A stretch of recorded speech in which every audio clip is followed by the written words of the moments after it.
এই সব কিছুকে যদি আমাদের ঠিক করতে হয়, সবকিছুকে যদি দেশের মানুষের চাওয়া অনুযায়ী যদি নিয়ন্ত্রণের মধ্যে আনতে হয়, অবশ্যই জবাবদিহিতাকে আমাদের তৈরি করতে হবে, প্রতিষ্ঠিত করতে হবে, এবং সেটি একমাত্র সম্ভব সঠিক ভোট প্রয়োগের অধিকার প্রতিষ্ঠার মাধ্যমে। বিসমিল্লাহির রহমানির রহিম। আজকের আমাদের এই সেমিনার অনুষ্ঠানের সম্মানিত সভাপতি, মঞ্চে উপস্থিত সম্মানিত স্থায়ী কমিটির সদস্য জনাব মঈন খান, উপস্থিত আমাদের মিডিয়া সেল এবং বিএনআরসির সম্মানিত নেতৃবৃন্দ ডক্টর পাভেল এবং জনাব জবিউল্লাহ সহ আমার সামনে উপস্থিত আমার ঢাকা বিভাগের বিভিন্ন পর্যায়ের মূল দল সহ আমাদের সকল অঙ্গ সহযোগী সংগঠনের বিভিন্ন পর্যায়ের নেতৃবৃন্দ, আসসালামু আলাইকুম। আজকে আমাদের বিএনপির ইতিহাসে আমি মনে করি একটি উল্লেখযোগ্য দিন। এই জন্য উল্লেখযোগ্য দিন আপনারা যারা সামনে বসে আছেন, আজকে যারা এখানে পার্টিসিপেট করেছেন, অংশগ্রহণ করেছেন, আপনারা এই দলের সদস্য। আপনারা এমন একটি দলের সদস্য যেই দলটি অতীতে দেশের উন্নয়নের জন্য, এই দেশের মানুষের ভাগ্যের পরিবর্তনের জন্য, ভালো কিছুর জন্য কাজ করেছে। সব ক্ষেত্রে সফল হয়েছে বলবো না, অনেক ক্ষেত্রেই সফল হয়েছে, আরো হয়তো হতে পারতো, বিভিন্ন কারণে হয়নি। আমরা অনেক কিছু করেছি, সবকিছু করতে পেরেছি তা না, হয়তো আরো কিছু করতে পারতাম আমরা, তবে করাটা শেষ হয়ে যায়নি। আমরা সকলেই জানি, আমাদের বাইরেও বিভিন্ন নিরপেক্ষ ব্যক্তিরাও বিভিন্ন সময় বলছেন যে ইনশাল্লাহ আল্লাহ রহমতে বাংলাদেশে আগামী দিনে একটি নিরপেক্ষ নির্বাচন হলে আমরা যদি দলকে ঐক্যবদ্ধ, আমাদের নেতাকর্মীদের মধ্যে ঐক্য বজায় রাখতে পারি, আমরা যদি জনগণের চাওয়া অনুযায়ী আমাদের একদম গ্রামের শেষ কর্মীটি থেকে শুরু করে কেন্দ্র পর্যন্ত প্রত্যেকটি নেতা কর্মী আমরা যদি জনগণের চাওয়া অনুযায়ী চলতে পারি, ইনশাল্লাহ আগামী দিনে বিএনপি সরকার গঠন করবে। এবং বিএনপি কথাটা কি বলেছি এটা আপনাদেরকে বুঝতে হবে। আগামী দিন পর্যন্ত আমরা জনগণের চাওয়া অনুযায়ী যদি গ্রাম থেকে শুরু করে কেন্দ্র পর্যন্ত প্রতিটি মানুষ জনগণের চাওয়া অনুযায়ী যদি চলতে পারি, উঠতে পারি, বসতে পারি, কথা বলতে পারি, কার্যক্রম রাখতে পারি, তাহলেই একমাত্র সেটি সম্ভব। এবং এটা সবকিছু নির্ভর করছে আপনারা আজকে যারা উপস্থিত আছেন আপনাদের উপরে নির্ভর করছে আপনাদের নেতৃত্বে যারা এই দলের রাজনীতি করছে তাদের সকলের উপরে। সেটি মূল দল হতে পারে, সেটি শ্রমিক দল, ছাত্র দল, তাঁতি দল, যেই হোক না কেন। এখন নেতৃবৃন্দ, আজকে আপনারা এখানে আলোচনা করেছেন, আপনাদের ভিতর থেকে কিছু জিজ্ঞাসা ছিল সেগুলো জিজ্ঞাসা করেছেন। মঞ্চে উপস্থিত নেতৃবৃন্দ যারা আছেন তারা এখানে উপস্থাপন করেছেন আমাদের এই 31 দফা। এই 31 দফাটি হচ্ছে অতীতে যেভাবে আমরা 19 দফার আলোকে দেশকে পরিচালনা করেছি, সাথে আরো নতুন কিছু অ্যাড হয়েছে, ঠিক এইভাবেই 31 দফা আমরা দিয়েছি ভবিষ্যতে কিভাবে দেশ ইনশাল্লাহ আমরা পরিচালনা করতে চাই। তবে এখানে একটি বিষয় আছে, এই 31 দফাটি ছিল প্রথমে 27 দফা। পরবর্তীতে বিগত স্বৈরাচার বিরোধী আন্দোলনে আমাদের সাথে যে সকল দলগুলো যোগপথ আন্দোলনে শরিক ছিলেন তাদের সকলের মতামতের ভিত্তিতে 31 দফা গঠিত হয়েছে। অর্থাৎ এটি শুধু বিএনপি না, গণতন্ত্রে বিশ্বাসী বাংলাদেশের যতগুলো দল আছে তাদের সকলের সম্মিলিত দেশ জাতি নিয়ে সম্মিলিত চিন্তার ফসলই হচ্ছে এই 31 দফা। এখন প্রিয় নেতৃবৃন্দ, প্রিয় সহকর্মীবৃন্দ, এই যে আমাদের 31 দফা, এই 31 দফাটি আমাদেরকে কবে আমরা দিয়েছি আপনারা নিশ্চয়ই ইদানিং খেয়াল করছেন। আমরা পত্রপত্রিকা সহ বিভিন্ন মাধ্যমে দেখছি অনেকে অনেক সংস্কারের কথা বলছে, বিভিন্ন এই করতে হবে, এই করতে হবে, সেই করতে হবে, অনেক কিছু বলছে।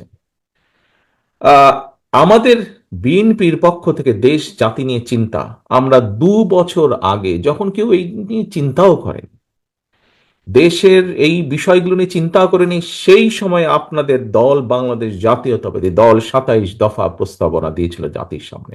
অর্থাৎ বিএনপি যখন কেউ এই বিষয়ে কথাই বলেনি, চিন্তাই করেনি, সেই সময়ে বিএনপি দেশের সামনে, দেশের মানুষের সামনে 27 দফা, পরবর্তীতে 31 দফা উপস্থাপন করেছে। অর্থাৎ বিএনপির যে চিন্তা দেশকে নিয়ে, দেশের ভালো কিছু নিয়ে, বিএনপির যে চিন্তা দেশের মানুষের ভালো কিছু করার জন্য, এই 31 দফাই হচ্ছে তার সবচেয়ে বড় প্রমাণ।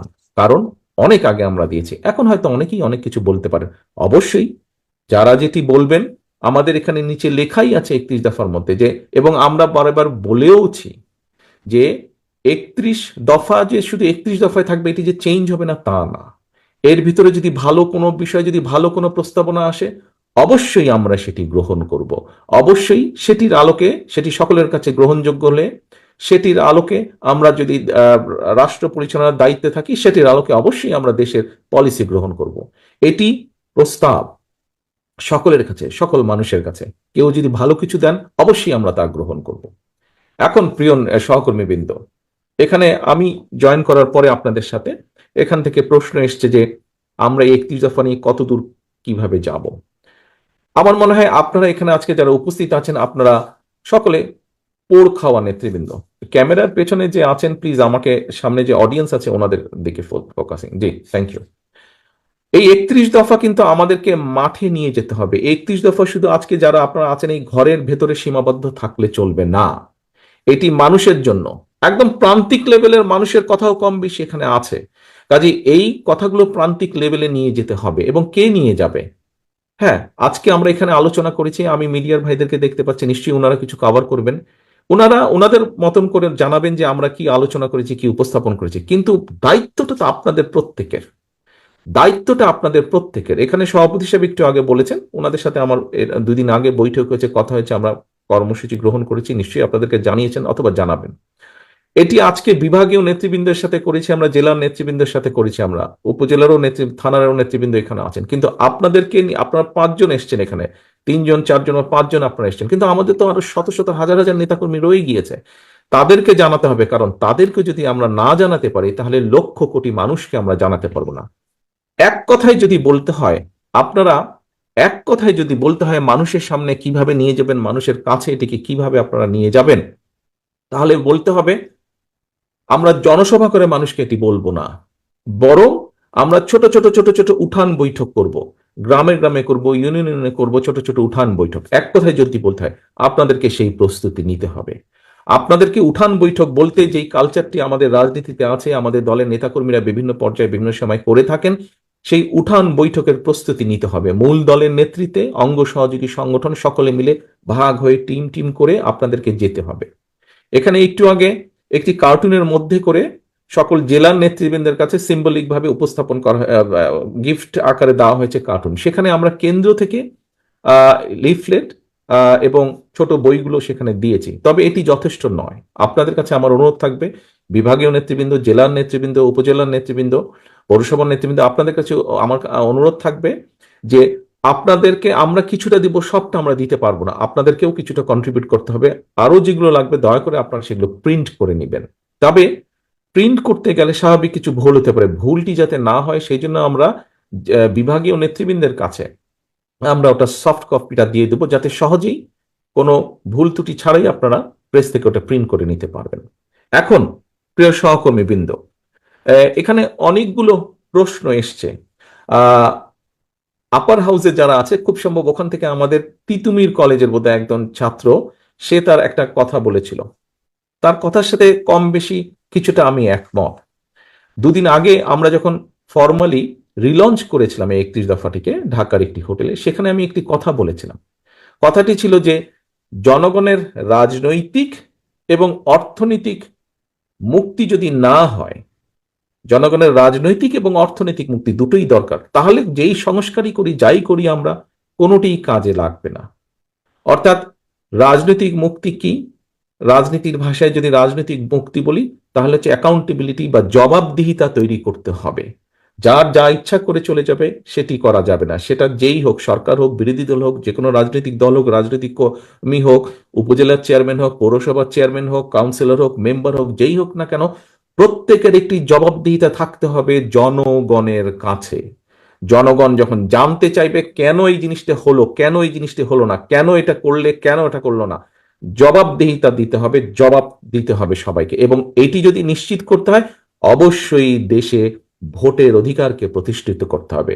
পৃথিবীর যে কোনো গণতান্ত্রিক দেশে, যে কোনো গণতান্ত্রিক সভ্য দেশে ভোটের মাধ্যমেই জবাবদিহিতা তৈরি হয়। কাজেই প্রিয় সহকর্মীবৃন্দ, যেই লড়াই আমরা জনগণের কথা বলার অধিকার, জনগণের রাজনৈতিক অধিকার অর্থাৎ ভোট প্রদানের অধিকার, যার জন্য আমাদের হাজারো সহকর্মী গুম হয়েছে, খুন হয়েছে। আপনারা লক্ষ লক্ষ নেতাকর্মী, আমাদের 60 লক্ষের মতো নেতাকর্মী মিথ্যে মামলার শিকার যারা হয়েছেন, আমরা যে কারণে যুদ্ধ করছি এই দেশের মানুষের ভোটের অধিকার, কথা বলার অধিকার প্রতিষ্ঠা করার জন্য। কাজে আমাদেরকে যে কোনো মূল্যে এই অধিকার প্রতিষ্ঠিত করতে হবে জনগণকে সচেতন করার মাধ্যমে। প্রায় আমরা একটি কথা বলছি, ষড়যন্ত্র থেমে যায়নি। আপনারা নিশ্চয়ই গত কয়েকদিনের পত্রপত্রিকায় বিভিন্ন খবর টবর থেকে আপনারা রাজনৈতিক নেতৃবৃন্দ, আপনারা আপনারা পোড় খাওয়া প্রত্যেকটি মানুষ, কাজে আপনারা নিশ্চয়ই বুঝতে সক্ষম হচ্ছেন যে কোথাও কিছু একটা ষড়যন্ত্র চলছে।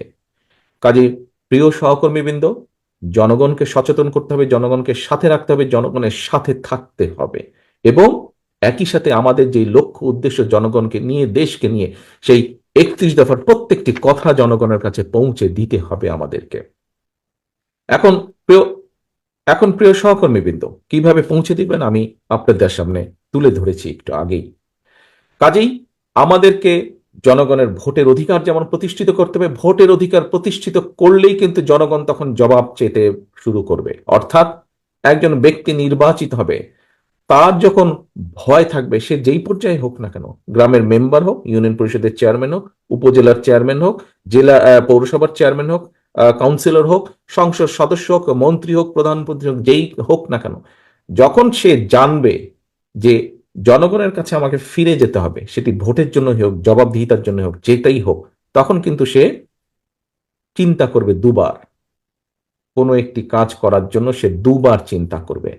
প্রিয় সহকর্মীবৃন্দ, আমাদেরকে যে কোনো মূল্যে জনগণের এই অধিকার, জনগণের কাছে জবাবদিহি করার এই বিষয়টি আমাদেরকে নিশ্চিত করতে হবে। একটি দেশের রাজনীতি যদি রুগ্ন হয়, সেই দেশের অর্থনীতি রুগ্ন হতে বাধ্য, এবং সেই দেশের অর্থনীতি যদি রুগ্ন হয়, রাজনীতি যদি রুগ্ন হয়, তাহলে সেই দেশের শিক্ষা, সেই দেশের স্বাস্থ্য, সেই দেশের বিচার ব্যবস্থা, সেই দেশের প্রশাসন সবকিছু রুগ্ন হয়ে যাবে। মানুষ কোনো সুফল কোনোভাবেই পাবে না। কাজেই প্রথম কাজ হচ্ছে আমাদের দেশের মানুষের রাজনৈতিক অধিকারকে প্রতিষ্ঠিত করা, জবাবদিহিতাকে প্রতিষ্ঠিত করা। সিম্পল ব্যাপার। সন্ধ্যার পরে ছেলে মেয়ে দেরি করে ফিরলে বাপ মার কাছে জবাব দিতে হয়। যদি জবাব দিতে না হতো তাহলে পরিবারের চিত্র কেমন হতো দেখুন তো। দুঃখজনক হলেও সত্য, কোনো কোনো ক্ষেত্রে হয় কিছু কিছু, কিন্তু সেই পরিবারগুলোর কি অবস্থা দেখুন। আর যেই পরিবারগুলোতে একটা ডিসিপ্লিন থাকে, জবাবদিহিতা থাকে, সেই পরিবারের সন্তানরা কিভাবে বেড়ে উঠে, তাদের পড়ালেখা কেমন সুন্দর হয়, আচার আচরণ সবকিছু ভালো হয়, জবাবদিহিতা।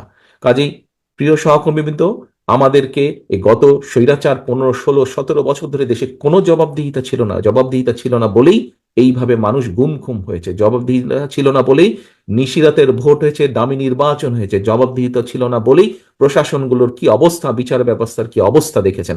জবাবদিহিতা ছিল না বলেই দেশ থেকে লক্ষ লক্ষ কোটি টাকা পাচার হয়ে গেছে, দেশের মানুষের সম্পদ পাচার হয়ে গেছে। এই সব কিছুকে যদি আমাদের ঠিক করতে হয়, সব কিছুকে যদি দেশের মানুষের চাওয়া অনুযায়ী যদি নিয়ন্ত্রণের মধ্যে আনতে হয়, অবশ্যই জবাবদিহিতাকে আমাদের তৈরি করতে হবে, প্রতিষ্ঠিত করতে হবে, এবং সেটি একমাত্র সম্ভব সঠিক ভোট প্রয়োগের অধিকার প্রতিষ্ঠার মাধ্যমে।